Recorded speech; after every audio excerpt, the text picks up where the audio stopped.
pour le compte du ministère de la Justice et des Droits humains chargé des relations avec les institutions, le Conseil a adopté un projet de loi qui porte relecture du Code de procédure pénale qui a été adopté en 2019. Donc à l'épreuve de l'application de ce code et surtout pour mettre les dispositions de ce code en adéquation avec les réformes qui sont déjà entreprises dans le secteur de la justice pour en réalité répondre au mot traditionnel de la justice qui est que les dossiers soient traités avec efficacité, qui est que nous ayons une justice qui répond véritablement aux intérêts des citoyens et de la société burkinabé. Donc c'est pour se conformer à l'ensemble de ces réformes qui sont intervenues à compter du 30 décembre 2023 avec la révision constitutionnelle et l'ensemble des textes dérivants. Il était nécessaire de relire le Code de procédure pénale pour accélérer effectivement le cours de la justice, ce qui attend véritablement les citoyens burkinabés. Cette modification a entraîné un certain nombre de changements qui vont de l'engagement des poursuites jusqu'au jugement.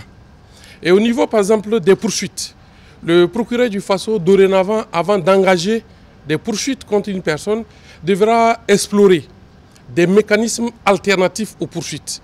Il devra dans un premier temps d'abord tenter la médiation pénale avec l'intervention de toutes les parties pour savoir s'il n'est pas possible de concilier les intérêts de la personne auteur d'une infraction et les intérêts de la victime. S'il y a un accord à ce niveau, les poursuites sont abandonnées.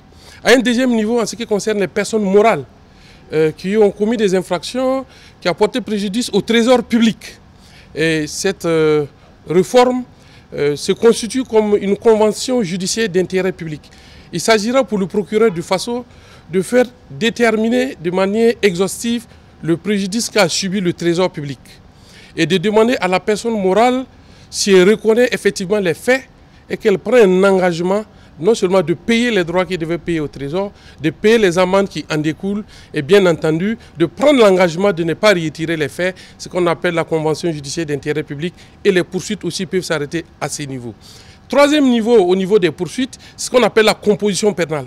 Lorsque nous dépassons toutes ces phases et que nous sommes devant le procureur a la possibilité de proposer à la personne qui est poursuivie une peine, comme par exemple le travail d'intérêt général, pour abandonner les poursuites. Si la personne accepte et qu'il y a effectivement des garanties que la victime a été désintéressée, bien entendu, le procureur aussi met fin aux poursuites. Ça, c'est au niveau des poursuites. Vous voyez que ça rentre très bien dans la vision du chef de l'État qui veut que nous ne faisons pas du tout prison et que nous explorons effectivement des mécanismes qui vont nous permettre une facile réinsertion des personnes auteurs d'infractions et qui va nous permettre également de mettre fin à la surpopulation carcérale. Donc il s'agit de couper en amont le flux des personnes qui sont détenues, souvent pour des peccadilles. Le plus grand reproche qui est fait à la justice, c'est sa légendaire lenteur quand un dossier rentre en justice. Mais cela est dû au fait aussi à l'état des tests. Vous prenez par exemple en matière criminelle, on dit que l'instruction est obligatoire. Donc dans cette réforme, l'instruction n'est plus obligatoire en matière criminelle. Autrement dit, nous aurons, à l'instar du flagrant délit, nous aurons le flagrant crime, c'est-à-dire des dossiers criminels dans lesquels on n'aura pas besoin d'aller forcément en instruction. On vous prend, vous avez participé à un assassinat ou à un meurtre, tous les éléments sont réunis. On n'a pas besoin d'envoyer ce dossier-là en instruction pour attendre des années, des dizaines d'années pour vous juger. Vous allez directement devant le tribunal et on va vous juger. Au niveau de la Cour d'appel, vous avez suivi la suppression de la Haute Cour de justice pour renvoyer la procédure à la procédure de droit commun. La Haute Cour de justice, c'était la juridiction qui était chargée de juger et de poursuivre les infractions commises par le chef de l'État et les membres de l'exécutif. Donc vous avez suivi, depuis que cette Cour a existé, elle n'a jamais jugé un seul dossier. Donc nous avons cru qu'il était bien, dans la réforme constitutionnelle du 30 décembre 2023, de la supprimer purement et simplement et de renvoyer la procédure à la procédure de droit commun pour que ces infractions qui soient commises par les membres de l'exécutif puissent également connaître un sort rapidement.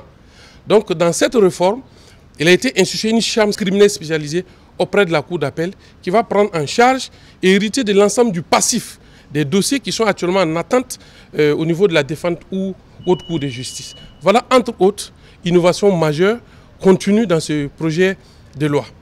Le second décret est relatif à l'octroi de la grâce présidentielle. Il est de coutume et de tradition qu'au 1er janvier, le chef de l'État accorde la grâce à un certain nombre de personnes condamnées. C'est une disposition qui est contenue dans l'article 54 de la Constitution et également le décret du 18 avril 1961 et également dans la loi du 10 avril 2017 qui porte au régime pénitentiaire dans notre pays. Donc conformément à toutes ces dispositions, le droit de grâce appartient au chef de l'État qui l'exerce.